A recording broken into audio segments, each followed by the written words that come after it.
শুধু তোর বউ নয় রে, আমার বউও খুব ভীতু। ভূত কথাটাই ওদের সামনে একদম বলা যাবে না। শখ করে সেদিন একটা ভূতের বই কিনেছিলাম, বউ জানতে পেরে কোথায় যে রাখলো আর খুঁজে পাচ্ছি না। এক নাগাড়ে বলে রমেশ থামল। সে পেশায় একজন জাঁদরেল উকিল। মাঝে মাঝে সে বন্ধুদের সঙ্গে একটু আধটু পার্টি করে।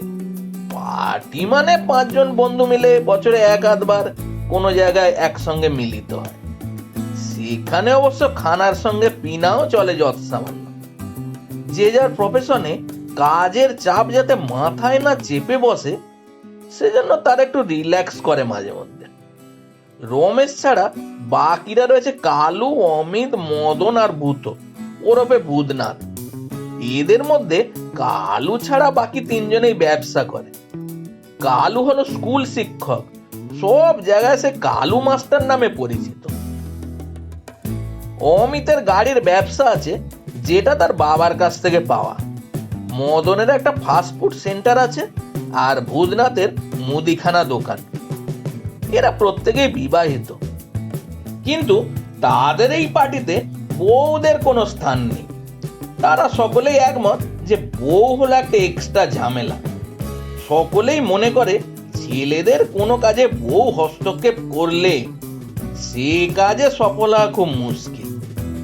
তার উপরে ভূতনাথের বউ আবার প্রাইমারি টিচার, ঘরেই কেমন যেন দিদিমণি দিদিমণি ভাব। হঠাৎ করে মদন ভূতের কথা তুলতেই সবাই অট্টহাসি দিয়ে বলতে থাকে, ভাই এসব ভূত টুত আমরা কেউ বিশ্বাস করি না। কিন্তু আমাদের বউদের বোঝাবে কে? অমিত বলে, সন্ধেবেলা ঘর অন্ধকার করে একটু হাউমাউ করেছি, তাই দেখে আমার বউ মেয়ের কি চিৎকার, ঘরে লাইট জ্বেলে ওদের শান্ত করি।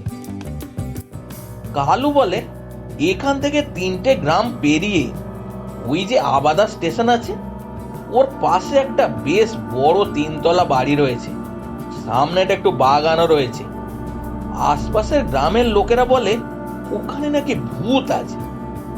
বাড়ির ভিতর তো দূর, বাড়ির আশপাশ দিয়ে দিনের বেলা কেউ যায় না। অনেকেই বলে মাঝে মধ্যে ওদের বিকট হাসিও শোনা যায়। রমেশ হেসে বলে, বোঝো কাণ্ড, এসব ফালতু ভূতের গল্প বানিয়ে ওই বাড়ির ভ্যালুয়েশন কমিয়ে দেওয়ার ধান্দা। গ্রামের লোকেরা পারেও বটে।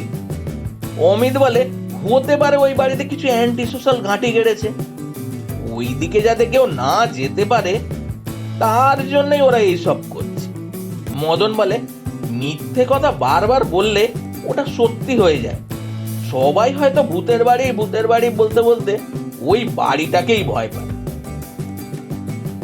কালু হেসে বলে, তাহলে কাল রবিবার আছে, ওখানে যা হোক না, দেখাই যাক না ওখানে কি আছে।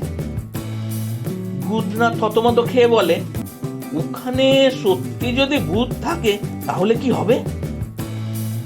সবাই হেসে বলে, তোর নামেও ভূত আর মনেও ভূত আছে। ই আর কি করে বলে, তোর বউ তো টিচার, তুই মরে গেলে তোর বউয়ের আর ছেলের কোনো চিন্তাই থাকবে না। সবাই হো হো করে হেসে উঠল, সঙ্গে ভূতনাথ। রবিবার পড়ন্ত বিকেলে শীতটাও বেশ জাঁকিয়ে পড়েছে। সবাই শীতের ড্রেস চাপিয়ে এক জায়গায় জড়ো হয়েছে। প্রত্যেকেই ঘরে একটু বাইরে কাজ আছে বলে বেরিয়ে এসেছে। ভূতনাথ শুধু তার দিদিমণি স্ত্রীকে বলে এসছে, একটু রমেশের বাড়ি যাচ্ছি। অমিতের মেয়ে আবার অমিতকে বলেছে, কাজ সেরে আসার পথে 1 বাক্স রং আর 2টো তুলি আনবে। তোমাকে আর মামনিকে আমি আঁকবো, আর সামনের বিবাহ বার্ষিকীতে তোমাদের গিফট করব।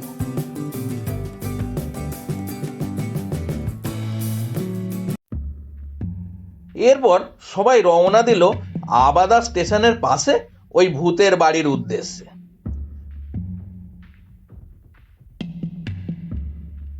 যাওয়ার পথে শীতের সন্ধ্যেতে গ্রামে 2-1জনকে বাড়ি কত দূর জিজ্ঞেস করাতে তারা বলল, ওখানে যাবেন না দাদারা, আমরা এই গ্রামের লোক, আমরা জানি ওখানে গেলে আপনারা কেউ বেঁচে ফিরবেন না।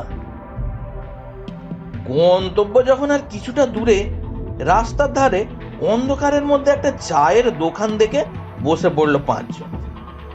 ঠান্ডাটা বেশ বেড়েছে, একটু চা খেলে ভালোই হয়। পাঁচজনকে চা দেবার পর দোকানদার জিজ্ঞেস করলো, এই শীতের রাত্রে কোথায় যাবেন বাবুরা?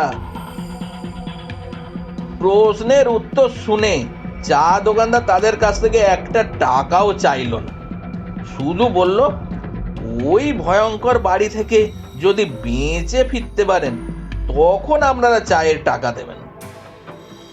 কথাটা শুনে তাচ্ছিল্যের স্বরে সবাই হাসতে লাগলো।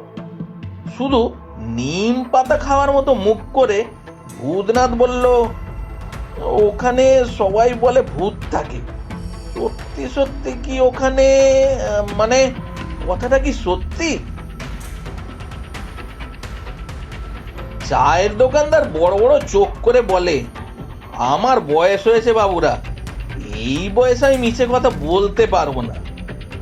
আমার বাপ ঠাকুরদার দিব্যি খেয়ে বলছি, ওই বাড়িতে ভূত থাকে, ওই বাড়িতে গেলে আপনারা কেউ বেঁচে ফিরবেন না। ভূতনাথ বলে, কেন, সত্যি কি ওখানে ভূত আছে? কি হয়েছিল ওখানে? চায়ের দোকানদার বলতে শুরু করলো, এখন থেকে আনুমানিক বছর 20 আগে একটা সুখী দম্পতি আমাদের গ্রামে এসে উঠলেন। ভদ্রলোকের 5-6টা জুয়েলারি দোকান ছিল, কোটি টাকার মালিক। এত বড় লোক সত্ত্বেও লোকটি ছিলেন বেশ সাদাসিধা এবং ভদ্র। প্রথমে একটা ভাড়া বাড়িতে থাকতেন, তারপর আবাদা স্টেশনের কাছে একটা নিরিবিলি ছিমছাম পরিবেশে জায়গা কিনে বাড়ি তৈরি করেছিলেন। প্রথমে একতলা বাড়ি করলেও তারপর দোতলা ও 3তলা করতে বেশি সময় লাগলো না। 2 বছরের মধ্যে বাড়িটা কমপ্লিট হয়ে গেল। বাড়ির সামনে একটু ফাঁকা জায়গা রেখে সেখানে ছোট ফুলের বাগানও তৈরি করেছিলেন ওই ভদ্রলোক। রোজ বাড়ি থেকে বেরোনোর আগে তিনি বাগানটার পরিচর্যা করতেন। ওনার স্ত্রীও ছিলেন খুব সাদাসিধা, মিষ্টভাষী আর দেখতেও মোটামুটি খারাপ নয়। 1 মাথা লম্বা চুল তার সুন্দর রূপ আরো বাড়িয়ে দিয়েছিল। রোজ সকাল সন্ধে লাল পাড় শাড়ি পরে তুলসী মঞ্চে ধূপ দিতে দেখা যেত তাকে। তাদের 2টো ছেলে বাগানে সকাল বিকেল খেলা করত, পিঠে ব্যাগ নিয়ে আমাদের দোকানের সামনে দিয়ে স্কুলে যেত। ওই যে ওখানে বাস এসে থামতো, 2টো ছেলে কলকাতার কোনো বড় স্কুলে পড়তো। বলতে গেলে ওই ফ্যামিলিটা খুব সুখী ফ্যামিলি ছিল। পাড়ার লোকেদের সঙ্গে তারা সেভাবে মেলামেশা করতেন না, তাই ওদের ব্যাপারে পাড়ার লোক সেরকম কিছুই জানত না।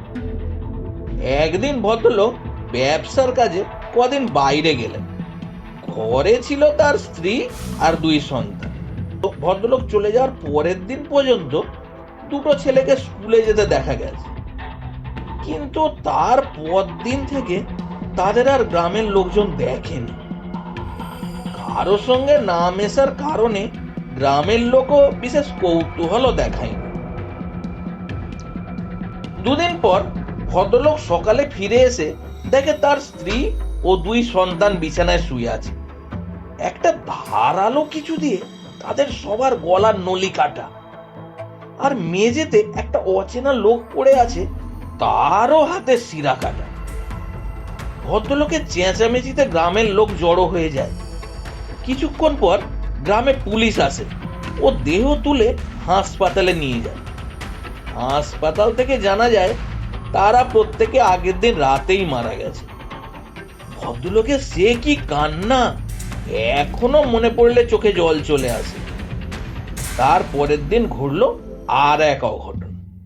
গ্রামের লোকজন দেখতে পেল বাড়ির সামনের দিকে বাগানে ওই ভদ্রলোকের মৃতদেহ পড়ে রয়েছে। 2টো চোখ বিস্ফারিত, মনে হচ্ছে কেউ গলা টিপে ওকে মেরে ফেলেছে। পুলিশ তো দিশেহারা, অনেক চেষ্টা করেও এই কেসের কোনো কুল কিনারা না পেয়ে 6 মাস পর তদন্ত বন্ধ করে দিল। গ্রামবাসীরাও নিজেরা ভেবে পেল না যে পাড়ায় এত লোক থাকা সত্ত্বেও প্রথম দিন 4টে আর দ্বিতীয় দিন একটা খুন হলো কি করে? আর সেই থেকেই চলে আসছে এই হত্যা লীলা। একবার গ্রামবাসীদের তাড়া খেয়ে একটা চোর ওই বাড়িতে ঢুকে পড়েছিল। সকালে ওই চোরের মৃতদেহ বাগানে পড়ে থাকতে দেখা যায়। একবার একজন প্রমোটার বাড়ির কোনো মালিক নেই ভেবে বাড়িটা দখল নিতে গিয়েছিল, কিন্তু তারও একই হাল হয়। 2 বছর আগে আপনাদের মতোই 4-5 জন ওই বাড়িতে রাত কাটাতে যায়। আমার কথা না শুনে তারাও জেদ করে ওই বাড়িতে থাকতে গিয়েছিল, তারাও আর ফেরেন। এদের সবার মৃতদেহ দেখলে যে কেউ ভয় পেয়ে যাবে। তাদের চোখ দুটো ঠিকরে বাইরে বেরিয়ে এসেছে, জিভটাও বেরিয়ে এসেছে, বুকের থেকে খুবলে মাংস তুলে ফেলা হয়েছে, পুরো শরীর রক্তে ভেজা। আর তার থেকেও ভয়ঙ্কর ব্যাপার হলো, প্রত্যেকটা খুনের পর সেই পিশাচের অট্টহাসি। সেই হাসি সারা গ্রামের মানুষকে আতঙ্কিত করে তোলে। গ্রামের মানুষ তখনই বুঝতে পারে আবার কেউ ওই পিশাচের হাতে জবাই হয়েছে। অনেক বড় বড় গুণিন ওঝাদের নিয়ে আসা হয়েছিল, কিন্তু তারাও ওই বাড়ির ধারে কাছে পৌঁছতে পারেনি। তারাও কেমন যেন ভয় পেয়েই পালিয়ে যায়। সেই থেকেই ওই বাড়িটি ওই রকমই রয়েছে। ভয়েতে রাতে তো দূর, দিনের বেলাও কেউ ওদিকে যায় না। একটু থেমে চা দোকানদার বলল, আপনারা বাড়ি চলে যান দাদারা, না হলে কাল সকালে আবার গ্রামের লোকেরা সেই ভয়ঙ্কর অট্টহাসি শুনতে পাবে। রাকেশ হেসে বলে, আপনি তাহলে ভেবে বসে আছেন যে আমরা সবাই মরে যাব। চাওয়ালা আবার বড় বড় চোখ করে বলে, আপনারা ফিরে যান বাবু, ফিরে যান। বলেই সে দোকানের ঝাঁপ বন্ধ করে বাড়ির দিকে রওনা হবে। এমন সময় অমিত বলে, কি গল্প যে দিলেন কাকা, এই শীতে গাটা গরম হয়ে গেল। আজকালকার মডার্ন যুগে এইভাবে আপনারা বিশ্বাস করেন? বুড়ো করুণ চোখে ওদের দিকে তাকিয়ে বাড়ির দিকে চলে গেল। ভূতনাথ সব কথা শুনে ভয়ে ভয়ে বাকিদের বলল, বাড়ি ফিরে চল সবাই। আমার যেন ওই বুড়োর কথা সব সত্যি বলে মনে হচ্ছে। রাকেশ ওকে বুঝিয়ে বলে, দেখ, যদি সত্যি সত্যি ভূত থাকতো তবে পুরো গ্রামের লোককেই ভয় দেখাতো। নিশ্চয়ই ওই বাড়িতে কিছু অসামাজিক কাজকর্ম হয়, তাই ওই অসামাজিক কাজকর্ম যারা করে তারা এরকম ভয়ের পরিবেশ বানিয়ে রেখেছে, যাতে কেউই ওই বাড়িতে না ঢোকে। আর ওই বুড়োর কথা ছেড়ে দে, জানিস তো বুড়ো বয়সে কত বানানো গল্প বলে ভয় দেখাতো আমাদের দাদু ঠাকুমারা। এতদূর যখন এসেছে, আজকে রাত্রে আমরা ওখানেই থাকবো। বেগতিক দেখে ভূতনাথ বলে, তোরা যা, আমি আর ওইদিকে যাব না, আমি বাড়ি যাচ্ছি। কালও কিছু একটা বলতে যাচ্ছিল, কিন্তু তার কথা না শুনেই প্রায় দৌড় দিয়েই উল্টো দিকে পালিয়ে গেল ভূতনাথ। বাকি 4 জনে খুব হাসাহাসি করে ভূতনাথকে নিয়ে। রমেশ বলল, ও জানলই না যে আমরা সব তৈরি হয়েই এসেছি। রমেশ জামাটা খুলে দেখালো তার লাইসেন্স পিস্তলটা। বাকিরাও জামার তলায় কিছু না কিছু নিয়ে এসেছে, যাতে ওদের ওপর আক্রমণ হলে তারাও লড়তে পারে। 10 মিনিটের মধ্যেই তারা ওই বাড়ির গেটে এসে পৌঁছালো। কি প্রকাণ্ড বাড়ি, দেখলেই যে কেউ ভয় পেয়ে যাবে। চারদিকে আগাছা ভর্তি হয়ে গেছে, মেইনটেনেন্সের অভাবে বাড়িটাও জরাজীর্ণ হয়ে গেছে। সামনে উঠোন, তারপরেই রয়েছে প্রকাণ্ড লোহার দরজা। মেইন গেটের লোহার দরজায় হাত দিতেই প্রচন্ড শব্দ করে দরজাটা খুলে গেল। সঙ্গে সঙ্গে বাদুড় আর চামচিকেরা ছটপট করে ডানা ঝাপটাতে লাগলো। ভিতরে পা রাখতেই মেয়েলি গলায় খিলখিল হাসির শব্দ শোনা গেল। সে এক হাড় হিম করা বিকট হাসি। 4 জনে এক এক করে গেটের ভিতর চলে এলো। সঙ্গে সঙ্গে প্রচন্ড শব্দ করে গেটের দরজা বন্ধ হয়ে গেল। প্রথমে ভয় পেলেও চারজন সাহস করে বাড়িটার দিকে এগিয়ে গেল। তারা তাদের চারজনের সঙ্গে আরো 2-3 জনের উপস্থিতি অনুভব করলো। ওই 2-3 জন তাদের যেন সামনের দিকে ঠেলে নিয়ে যাচ্ছে। অমিত পিছন ফিরে গেটের দিকে তাকাতেই মনে হলো একটা ছায়া মূর্তি সরে গেল। হঠাৎ ছপ করে শব্দ হতেই রমেশের মনে হলো একটা বাচ্চা ছেলে গাছ থেকে পড়েই হাওয়ায় মিলিয়ে গেল। কিন্তু দীর্ঘদেহী সুঠাম চেহারা রমেশ ভয় পাওয়ার পাত্র নয়। সে আগে এগিয়ে যেতে লাগলো, বাকিরা তার পিছনে। চারজনের হাতে টর্চ মেরে তারা এদিক ওদিক দেখছে। সেই টর্চের আলোয় দেখলো সামনেই বাড়ির ভিতরে ঢোকার একটা কাঠের দরজা। চারদিকে সবই জরাজীর্ণ হলেও দরজাটা বেশ পোক্ত। মনে হচ্ছে ভিতরে কেউ আছে। রমেশ হাত বাড়িয়ে দরজাটা টাচ করতেই যাবে, তার আগে ক্যাচ করে শব্দ করে দরজাটা খুলে গেল। দরজা খুলতেই সবাই দুপা পিছিয়ে গেল। দরজা খুলে সামনে দাঁড়িয়ে রয়েছে তাদেরই বন্ধু কালু। এমনিতেই সে কালো, টর্চের আলো পড়তেই কি বিভৎস দেখতে লাগছে ওকে। রমেশ চেঁচিয়ে বলল, তুই তো আমার পিছনে ছিলিস, বাড়ির ভিতর কখন গেলি? সবাই পিছন দিকে তাকায়। সত্যি তো, কালু তো সবার পিছনে ছিল, এখন তো নেই। রমেশ রেগে বলল, এখন মজা করবার সময়? তুই বেটা বাড়ির পিছন দিকে কোনখান দিয়ে ঢুকে ভেতরে এসে আমাদের ভয় দেখানোর চেষ্টা করছিস, আর তুই কি ভাবছিস আমরা ভয় পেয়ে যাব? অমিত আর মদন দুজনেই বলল, তুই কিন্তু সত্যি আমাদের ভয় পাইয়ে দিয়েছিলিস, তুই পারিসও বটে। কালু কোনো কথা বলল না, হাত দিয়ে ইশারা করে বাড়ির ভিতর আসতে বলল। সবাই কালুর পিছন পিছন বাড়ির ভিতর ঢুকলো, কিন্তু কেউ লক্ষ্য করলো না কালুর টর্চটা তাদের পিছনের উঠোনেই মাটিতে গড়াগড়ি খাচ্ছে আর নিভঝে জ্বলছে। ভিতরে মাঝখানে বড় দালান, দুদিকে দুটো করে ঘর, আর দালানের শেষে উপরে ওঠার জন্য একটা সিঁড়ি। কালু ইশারা করে তাদের সিঁড়ি দেখিয়ে নিজে উঠতে লাগলো। বাকিরা মন্ত্রমুগ্ধের মতো কালুকে অনুসরণ করতে লাগলো। দোতলায় উঠেই কালু ইশারা করে একটা ঘরে বসতে বলল। ঘরে ঢুকতেই দুটো বাচ্চা ছেলের হাসির শব্দ শোনা গেল। মনে হলো তাদের ঠেলেই ওই দুটো বাচ্চা ঘর থেকে বেরিয়ে গেল। ওদের গায়ে কাঁটা দিয়ে উঠল, একটা অজানা আতঙ্ক তাদের গ্রাস করেছে। অমিত সাহস করে জিজ্ঞাসা করলো, হ্যাঁ কালু, একটা মহিলার হাসি শুনলাম মেন গেট দিয়ে ভিতরে আসার সময়। তুই নিশ্চয়ই আমাদের ভয় দেখাবি বলে মোবাইলে রেকর্ড করা হাসি শুনিয়েছিলিস, তাই না? আর এই বাচ্চার হাসিগুলো সবই তোর কীর্তি, তাই তো? কিন্তু তুই কথা বলছিস না কেন? জানালার দিকে ইশারা করলো কালু। ওরা তিনজনে জানালা দিয়ে যা দেখলো তাতে তাদের রক্ত শীতল হয়ে গেল। দেখলো একজন মহিলা মোমবাতি জ্বালিয়ে বাড়ির বাইরের বাগানটায় আগাছা ভর্তি তুলসী মঞ্চের সামনে দাঁড়িয়ে আছে, আর পাশে রয়েছে দুটি বাচ্চা ছেলে। মহিলাটি চোখ ফিরিয়ে জানালার দিকে তাকালো, মুখ পুরো ফ্যাকাশে রক্ত শূন্য, মুখে তার তাচ্ছিল্যের হাসি।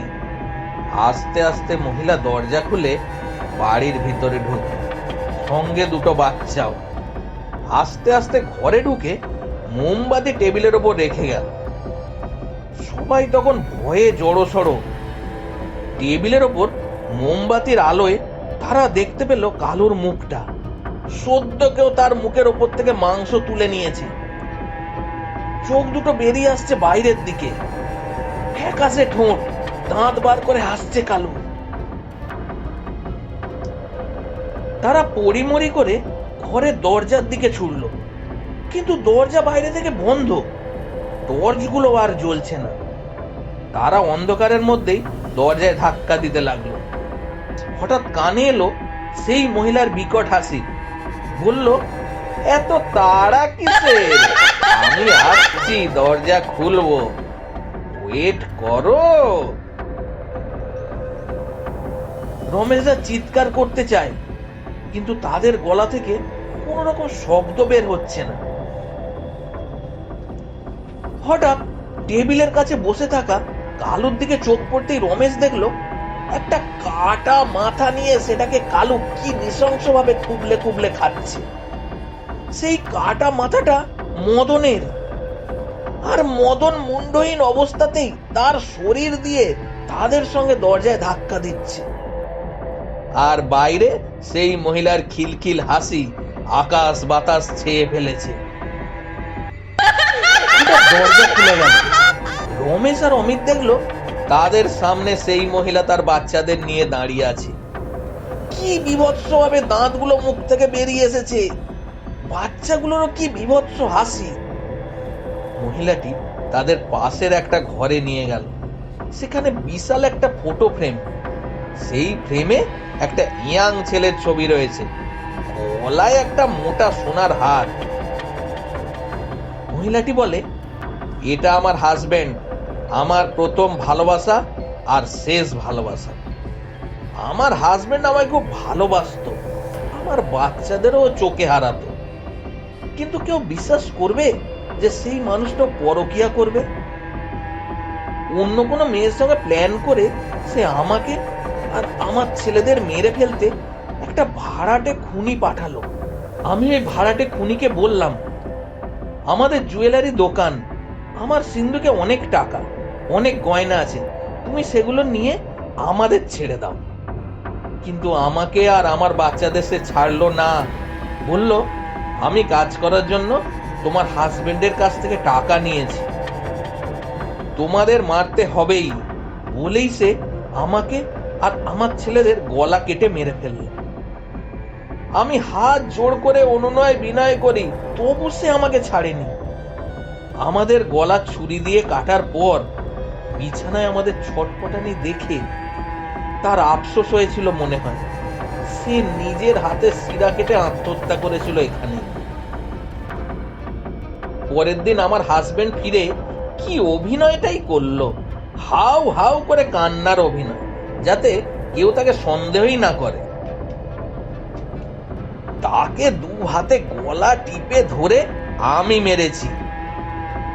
আমি কোনো ছেলেকে আর বিশ্বাস করি না, সব ছেলেরাই বেঈমান, ধোঁকাবাজ, আমি কাউকে ছাড়বো না, বলেই সে রমেশের দিকে তাকায়। তার কি চাউনি, রমেশের আর নড়বার শক্তি নেই, হাত পা অবশ হয়ে গেছে, মাথা আর কাজ করছে না। পাশে বাচ্চা দুটো ততক্ষণে অমিতের কাটা মুন্ডু নিয়ে খেলছে। মুন্ডহীন ধরটা তার পাশেই পড়ে রয়েছে। একটা ভয়ঙ্কর রক্ত শূন্য চামড়াহীন হাত তার দিকে এগিয়ে আসতে লাগলো। রমেশ চোখ বুজে মৃত্যুর জন্য অপেক্ষা করতে লাগলো। হঠাৎ একটা ছায়া মূর্তি এসে এক ধাক্কা দিয়ে মহিলাটাকে ঠেলে ফেলে রমেশকে হাত ধরে ঘর থেকে বের করে নিয়ে গেল। রমেশও বাঁচার আশা দেখতে পেয়ে তার সঙ্গে দৌড়াতে লাগলো। তাদের পিছনে ওই মহিলা আর দুটি বাচ্চা ছেলেও দৌড়াতে লাগলো। ওই মহিলা যদি একবার রমেশকে ধরে ফেলে তার মৃত্যু নিশ্চিত। আবার ছায়ামূর্তিটা ওই মহিলাকে জোরে পিছনের দিকে ঠেলে দিল। মহিলা ছিটকে পড়ে যেতেই ছায়ামূর্তিটা রমেশকে ওই বাড়ি থেকে বের করে আনলো। বলল, আমি সেই ভাড়াটে খুনি, সেদিন আমি যে ভুল করেছিলাম আজ আপনাকে বাঁচিয়ে তার প্রায়শ্চিত্ত করতে চাই। অন্ধকারে সেই ছায়ামূর্তির মুখটা ভালো করে দেখতে পায়নি রমেশ। ছায়ামূর্তিটা বলে, মেন গেটটা বন্ধ হয়ে গেছে, ওটাকে খোলার সাধ্য আমার নেই। পাঁচিল টপকে ওদিকে চলে যেতে পারলেই আপনারা আর কেউ কিছু করতে পারবে না। আপনি যান, আমি ওদের আটকাচ্ছি, বলে ছায়ামূর্তিটি আবার ঘরের ভিতর চলে গেল। আর সঙ্গে সঙ্গে কাঠের দরজাটা শব্দ করে বন্ধ হয়ে গেল। রমেশ পাঁচিলের কাছে এসে পড়ল। শুধু পাঁচিল টপকাতে পারলেই সে মুক্ত। সে তার মেয়ে আর বউয়ের মুখ আবার দেখতে পাবে, সে আবার মেয়ের কাছ থেকে বাবা ডাক শুনতে পারবে। এই সব ভাবতে ভাবতে সে পাঁচিলের উপর উঠে পড়ল। শুধু এবার ওপর থেকে ঝাঁপ দিতে হবে। ঝাঁপ সে দিয়েই ফেলছিল, এমন সময় পিছন থেকে চেপে ধরে বাড়ির বাউন্ডারির ভিতরেই কেউ ওকে ঠেলে ফেলে দিল। অন্ধকারে এমনিই ভালো দেখতে পাওয়া যাচ্ছে না, তার মধ্যে সে দেখলো একটা শক্ত সামর্থ্য পেশিবহুল চেহারার কেউ একজন তার সামনে দাঁড়িয়ে আছে। উঠে দাঁড়ালো রমেশ, দেখলো সে বাড়ির ভিতরে থাকা ওই মহিলার স্বামী, গলায় সেই মোটা সোনার হার। এই লোকটাই নিজের বউ আর দুটো ছেলেকে ভাড়াটে খুনি দিয়ে মেরে ফেলে নিজেই কেঁদে অভিনয় করেছে। লোকটি খিলখিল করে হাসতে লাগলো। কি কুৎসিত তার হাসি, চোখগুলো বাইরে ঠিকরে বেরিয়ে পড়ছে। লোকটি বলল, তুই অনেক কিছু জেনে ফেলেছিস। আমি যে আমার বউ আর ছেলেদের মেরেছি এটা তুই জেনে ফেলেছিস। আমি চাই না আর 5টা গ্রামের মানুষ জানো, তাই তোকে মরতে হবে। লোকটার কঙ্কালসার হাতটা তার গলার দিকে এগিয়ে আসতে লাগলো। রমেশ বাঁচাও বলে চিৎকার করেছিল একবার, তারপর তার চিৎকার চিরতরে থেমে গেল। সেই রাতে ওই বাড়ি থেকে খিলখিল হাসির শব্দ সারা গ্রামে ছড়িয়ে পড়ল।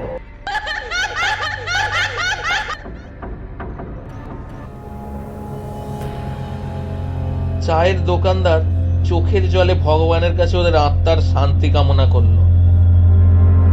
পরদিন পুলিশ এসে ওই 4 জনের মৃতদেহ উদ্ধার করে পোস্টমর্টেম করে পরিবারের হাতে তুলে দিল। বুধনাথ সেই রাতে ওদের কাছ থেকে মাঝপথ থেকে পালিয়ে এসে প্রাণে বেঁচেছিল, কিন্তু সে বন্ধুদের জন্য চোখের জল ফেলে আফসোস করতে থাকে, আর সেদিন নিজেকে বাঁচিয়ে দেবার জন্য ভগবানকে ধন্যবাদ দিতে থাকে। বছর 3 পর 5 জন ছেলে ওই চায়ের দোকানে এসে বলল, দাদু একটু চা দাও তো, যা ঠান্ডা পড়েছে। দাদু চা দিতে দিতে বলল, তা এত রাত্রে কোথায় যাওয়া হচ্ছে? ছেলেগুলো হাসতে হাসতে বলল, ওই যে ভূতের বাড়ি। ভূত বলে কি কিছু আছে নাকি দাদু? সবই বুজরুকি।